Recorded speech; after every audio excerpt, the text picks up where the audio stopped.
Los estilos de aprendizaje se dan de manera particular en cada uno de los seres humanos, proporcionando así una manera de aprender propia, y son elegidos por el mismo sujeto para poder adquirir conocimientos.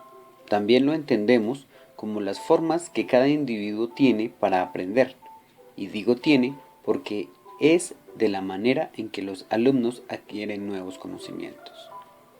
Estos estilos son las diversas maneras que la persona tiene para aprender, que le son propios y que hay que tener en cuenta para cualquier instrucción o enseñanza.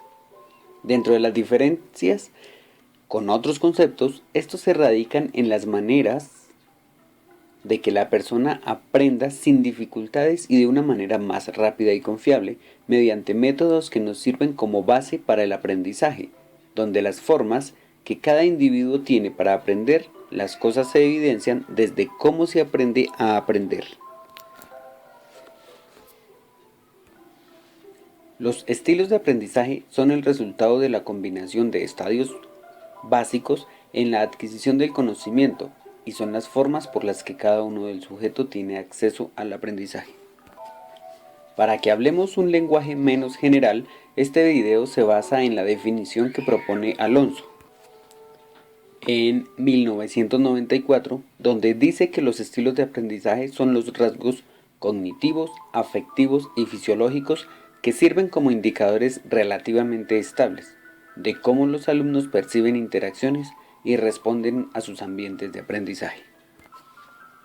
Los rasgos cognitivos tienen que ver con la forma en que los estudiantes estructuran los contenidos, forman y utilizan los conceptos, interpretan la información, resuelven los problemas, seleccionan medios de representación, tanto visual como auditivo y kinestésico. Los rasgos afectivos se vinculan con las motivaciones y las expectativas que influyen en el aprendizaje. Y los rasgos fisiológicos tienen relación con las necesidades físicas a la hora de aprender algo, como la luz, la ingesta de alimentos, el descanso y los movimientos. Si nos basamos en el modelo de Felder y Silberman, hablamos de una persona sensitiva e intuitiva, la que nos habla de un tipo de información que percibe visualmente. Pero si la persona es verbal, entonces su modalidad será sensorio-activa. Si la persona es reflexiva, tendremos procesamiento de la información secuencial, mientras que si es global, tendremos un progreso del aprendizaje inductivo. Y si es deductivo, la organización se da por la información. Mientras que el modelo de Kolb se basa en un aprendizaje óptimo como el resultado de trabajar la información en 4 fases. ¿Cuáles? La de actuar, la de reflexionar, la de teorizar y la de experimentar. Mientras que Gardner plantea 8 inteligencias, cada una con sus propias características, entre habilidades y desarrollo propio. Estas son la espacial, la lingüística, la naturalista, la musical, la corpocinética, la intrapersonal, la interpersonal y la lógico-matemática. ¿Cuál es la importancia del inicio de la clase como herramienta para los estilos de aprendizaje? Primero se debe dar un propósito de la clase. Luego viene una motivación, una atención, unos sentidos y unas preguntas. Esto se resume en las 3 siglas que son la V, la A y la C. Esta sigla significa V, visual, A, auditivo y K, kinestésico. Se puede profundizar con el modelo neurolingüístico en el aula. ¿Qué actividades debe realizarse con preferencia si lo que tenemos es un estudiante con una preferencia visual? Hay que hacer ilustraciones para el vocabulario, escribir las instrucciones en la pizarra, utilizar soportes visuales como películas o dibujos. Hay que presentar la información de manera ordenada, hay que utilizar organizadores gráficos.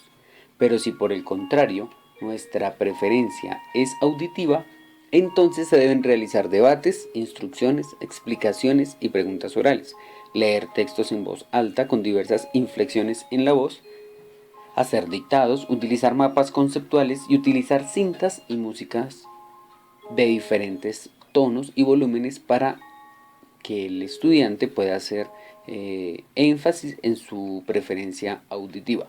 Pero si por el contrario su preferencia es kinestésica, Entonces es muy importante leer el texto y dibujar algo alusivo. Puede ser un mapa conceptual. Utilizar gestos corporales y cambios de voz al entregar las instrucciones, para que él grabe en su cerebro lo más importante dependiendo de la firmeza y el tono de la voz. También hay que realizar inventos, proyectos y obras de teatro. Escribir sobre sentimientos y sensaciones es muy importante. Y corregir mediante gestos, pero teniendo en cuenta que no vayas a pasar a la vulgaridad. Algo muy importante dentro del libro que leímos es: docente, tenga en cuenta que el 10% de lo que leemos es lo que recordamos. El 20% de lo que escuchamos es lo que vamos a recordar. Mientras que recordaremos el 30% de lo que vemos y el 50% de lo que vemos y oímos, el 70% de lo que decimos a otros y el 90% de lo que decimos y hablamos. Ahora, basados en estos porcentajes, pensemos: si se lee, oye, ve, habla y escribe o se hace algo con esa información, entonces nuestra retención logrará ser mucho más efectiva. Cuanto más enseñamos algo, más rápido lo aprendemos. Hay unas actividades que favorecen a los alumnos activos. Estas son actividades que no se realizan normalmente o que están fuera de lo común, como desafíos o actividades que conllevan a conseguir un producto concreto e inmediato, como una situación matemática. Actividades que incluyen representaciones como los debates, donde se puede involucrar activamente el estudiante. Trabajar con la gente en competencias en equipos estimula bastante la parte de actividad. La parte de reflexionar entonces se basa en actividades donde se le ejemplifica una situación que pueda ser analizada. Recoger datos, buscar información, responder el porqué de cada una de las cuestiones. Cuando se le haga una pregunta, darle tiempo para pensar, pero que vuelva con ellos para responder.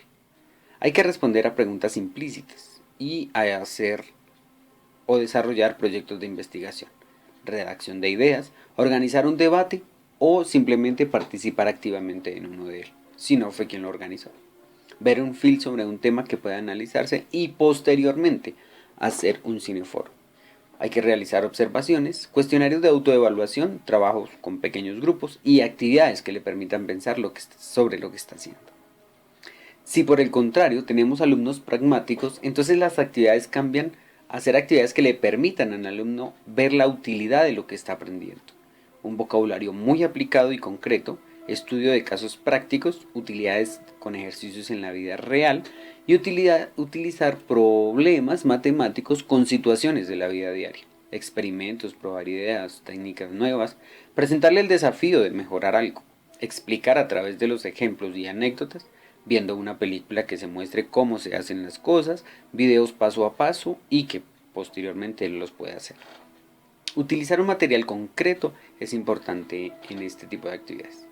Pero si por el contrario vemos que el alumno es teórico, como puede suceder, entonces las actividades son de deducción de reglas, una guía de aprendizaje que comience con la práctica y la teoría, analizar datos o información compleja, instrucciones y actividades paso a paso con un orden lógico, sintetizar información, responder preguntas e indagarse sobre ellas, observar y buscar hipótesis, inventar preguntas o explicar procedimientos. Luego de haber hecho esto con cada uno de los estudiantes, se viene al cierre de la clase. ¿Qué debe ser importante para cerrar una clase? Primero, utilizar diversas estrategias para sintetizar el proceso seguido después de la clase. Segundo, utilizar diferentes medios para expresar lo que aquí se ha aprendido. ¿Esto cómo se hace? Elabore un mapa conceptual o un esquema o sintetice lo aprendido en clase mediante una lluvia de ideas o si quiere haga una síntesis en la pizarra. Realice actividades de cierre en forma individual, puede ser en parejas o en grupos pequeños. Se puede realizar competencias de preguntas de falso y verdadero, utilizando lo aprendido. Puede realizar también una cadena de preguntas en donde los estudiantes al azar respondan asertivamente lo que usted quería conseguir de su clase. El grupo a su derecha intentará contestar la pregunta, puede ser una forma de trabajar, mientras que los de la izquierda defenderán su teoría. Cree algo con la información aprendida, un esquema en una hoja de blog, un dibujo, una dramatización o un afiche. Péguelo en el salón o mande a hacer una cartelera. Pregunta explícitamente a los alumnos si creen que lograron el objetivo de la clase y si se continúa indagando mediante preguntas. O eventualmente coja a un estudiante y hágale una pregunta sobre la clase. Así usted sabrá si algo o no quedó de su clase y si por ende se cumplieron o no los objetivos.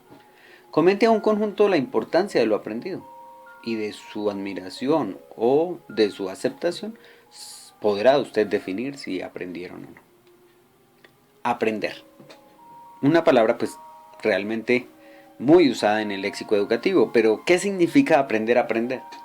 De forma sencilla lo podemos definir como el conocimiento y destreza necesaria para aprender con efectividad cualquier situación en la que uno se encuentre.